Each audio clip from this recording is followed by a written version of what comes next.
The Millerverse is the collective fictional universe where all the novels of A.P. Miller exist and take place. If I were to sit down with the Shannon Valley Junior Senior High School yearbook and tell you which of my classmates was going to be a novelist, it sure as hell wouldn't have been me. My buddy since first grade, and we still keep in contact, Matt, he was the writer. In 6th grade, Matt would write short stories and I'd write to share something with one of my friends. Even into high school, Matt was writing in his notebook and he was writing good stuff.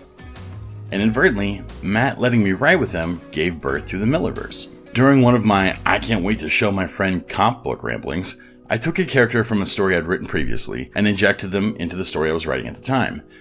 Anyone who enjoys the yearly Arrowverse crossovers or got giddy during the first Avengers movie knows exactly what I'm talking about.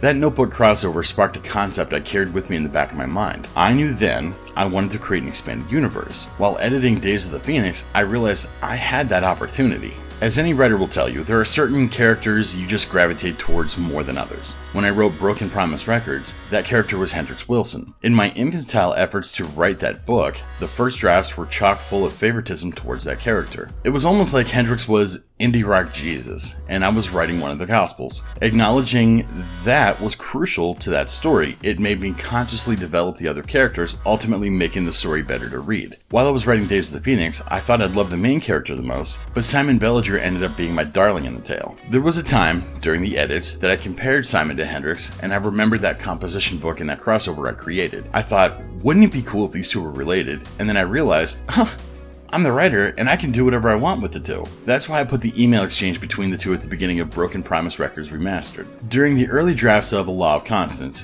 Derek's partner was a woman named Alicia Montez. A strong-willed Latina woman? Where have I done that before? It was the perfect spot for Raquel Ortiz, and so I ran with it. When A Law of Constance came back from my beta reader, she said she was glad to see Raquel in the story in a bigger role. Because Days of the Phoenix was a first-person narrative, the book had to end on a sudden note in the present tense. A Law of Constance became an excellent vehicle to close the loops on a few characters like Buddy, Holly, and Simon. I never wanted to be in a spot where I was painted in a corner about the kind of stories I could write. A Law of Constance was a door to keeping my genre options open while still being able to keep all of my books in the Millerverse. The idea that all possibilities were open meant I could continue writing science fiction and then write a historical romance. I could write a story set in the future, a romance set in a story where rats became the dominant species on the planet. A Law of Constance started out as a cool idea and then turned into a milestone that served many masters. Releasing my books to the public was brutal, but I'm glad I did it. Writers put so much of themselves into their work, and it's easy to feel vulnerable when they tell the people their work is available for public scrutiny. The fact that I can write a blog about my body of work is a remarkable feeling. I couldn't have done that without you all, and I'm eternally grateful for that. I hope Matt picks up his pen and paper and starts writing again. I hope his novels are wildly successful. The creative arts is not a game where someone has to lose in order for someone to win. We can all be successful, and that's why I encourage other writers so much. There is room for all of us to have our work to be seen. Thank you for listening, and I'll see you on your next trip across the Millerverse.